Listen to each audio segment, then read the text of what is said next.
In this step-by-step tutorial, I will show you how you can unsuspend your Twitter X account without an appeal. So the first thing that we need to do is head over to a browser. In today's video, I will use Google Chrome. And then what we need to do is go to the search bar, and then we simply want to search for Twitter Help. Once we search for this, select the Twitter Help Center at the top of this page. And then now what we need to do is we simply need to go ahead and search for locked account. Now you need to scroll down and then select appeal a locked or suspended account. From here you will now be on this page, and then you want to select log out.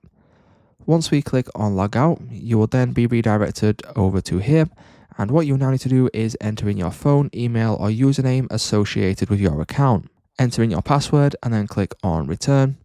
And then from here, you will now have to click on Yes Reactivate. Once we select Yes Reactivate, as you can see, your account has been reactivated. It will then log you back into your account.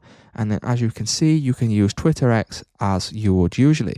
So it's just that simple, guys. That's how you can unsuspend a Twitter X account without an appeal.